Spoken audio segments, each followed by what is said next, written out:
I think we can all agree that winning here in Fortnite is one of the best feelings in the world. Being in that, top 10 of that 1v1 situation and pulling out the win is one of the best things ever.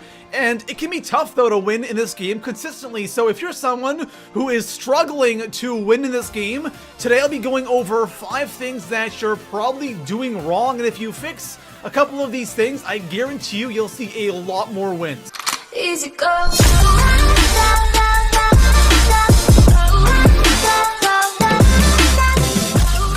So coming in at the number 5 spot on my list, building at the end of the game is absolutely mandatory. If you do not build end game, you're not building bases, there is a very high chance you're going to lose. And this is quite obvious, right? I didn't want to put it on the list because it's so obvious. Of course you have to build at the end of the match, but it is incredible how many people don't build. There are so many matches where I'm the only guy building a base. The circle's so small, there's 5, 6 left, and I'm the only guy sitting there in a base. Everyone else is creeping around and hiding behind trees, which sometimes can work, but for the majority of the time, you're gonna lose. All I have to do is shoot that tree, RPG that tree, and your cover is gone, and you're dead. Out of everything I'm going to talk about in this video, this is hands down the most important thing, but it's just so obvious. That's why I have it here in the 5 spot. So if you want to see more wins, end game, especially when that circle starts getting small,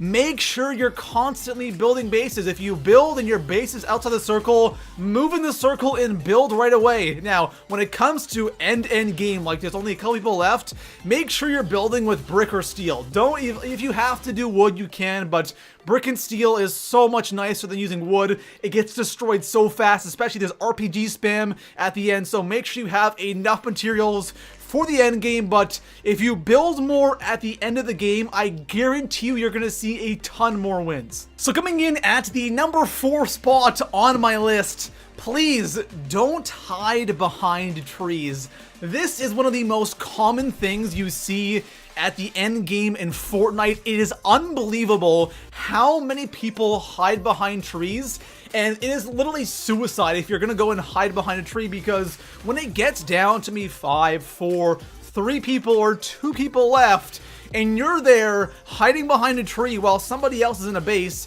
you're dead. You're gonna lose, because all I have to do, if I'm in the base, all I have to do is shoot that tree a couple of times with my gun, it disappears, and you are completely exposed. If they have an RPG or a scar, you're screwed. Now, obviously, there's gonna be those games where something might have gone horribly wrong and all you have for cover is a tree. Now, that's totally okay, but if your strategy for winning games or trying to, get in that top 5, top 10 is by running around and hiding behind trees, it's one of the worst things you could possibly do. And you know what? I completely understand why people still do this, because I did it all the time as well. My thinking was, you know what, at the end of the match, I don't want to build like crazy and give away my position. I'm just going to go ahead and hide behind trees and objects, and that way I'll kind of like sneak my way into the top 5 or, that 1v1 situation, and it never ends well. You'll get lucky sometimes, but the majority of your games are going to end in death. So when it comes to end game,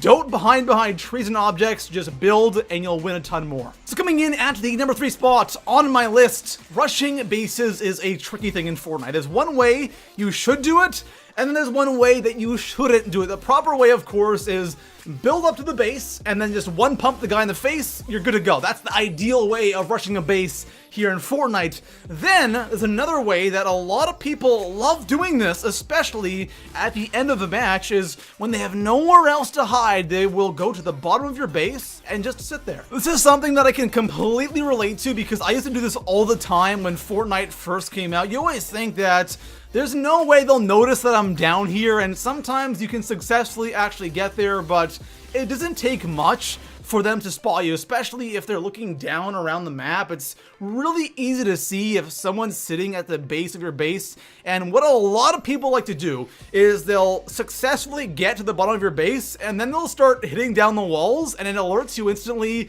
and then you're just instantly dead. All they do is RPG you, or since they're looking down, they can easily get a couple headshots on you with a AR or a SCAR, and you're absolutely screwed. Now, if you find yourself in a situation where you are at the bottom of someone's base, at least build some kind of cover above you so they don't know exactly where you are. It gives you at least a chance of surviving. Don't just sit there hoping they won't see you, because guys, I'm sorry, there's a very good chance that they will see you, they will spot you, and you're gonna lose the game. So coming in at the number 2 spot on my list, I want to talk about end game loot, because one thing you see a lot of people doing is trying to improve their loadout at the end of a match, because there is always tons of loot laying around, especially as you get closer to that 1v1 situation.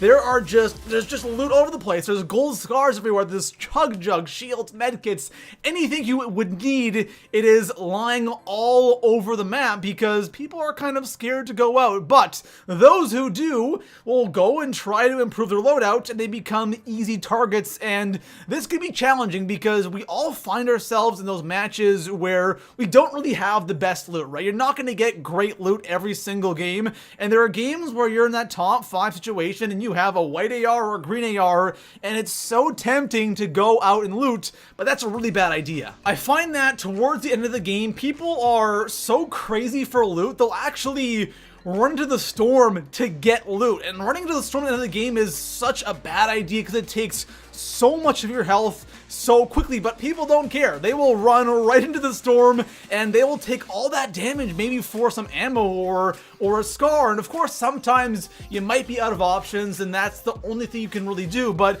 if you have bad weapons, you don't need to go out there and replace them. You're probably good with what you have. If you're building, if you're doing all that stuff, you should be fine. You don't have to go crazy for the loot end game, and there's probably going to be an opportunity to grab something as you're moving. So don't go crazy for loot end game, guys. It's not a big deal. You can win with what you have. It's coming in at the number 1 spot on my list. This definitely isn't the most important thing when it comes to winning game. That belongs to building, but this is something that is still very important, and it's kind of underrated. It kind of surprises me how important it actually is, and I don't think about it all that much, and that's the RPG. I think the RPG is the king of endgame, and I think if you have an RPG, you have a significant advantage over everybody else, especially if you have the gold RPG, because then you can really kill people with it. The blue and purple are all right. The blue is actually really bad with killing people, but the gold, my gosh, this thing absolutely wrecks. And if you can manage to get an RPG, if you can manage to get good positioning with your base, you should have absolutely no problem winning. Most of the time though, at the end of the game, we're just not gonna have RPGs. You just don't get them all that often. The only time you really get them is you get really, really lucky and you get them from a chest, or you happen to kill somebody and they have an RPG, but even then, the chances of getting one are still incredibly slim. Now, the one thing that I do notice when playing is when you want to get a gold RPG, the best way to do it consistently every single game is wait kind of towards the end of the game. Not like really, really towards the end when you're like top 5 or like when the circle is really small, but as the circle is kind of getting smaller and smaller, 2 supply drops will start spawning in at once. Those I find always drop either gold scars, gold RPGs, and sometimes gold snipers, but most of the time I'm always getting gold RPGs from those, and it's perfect because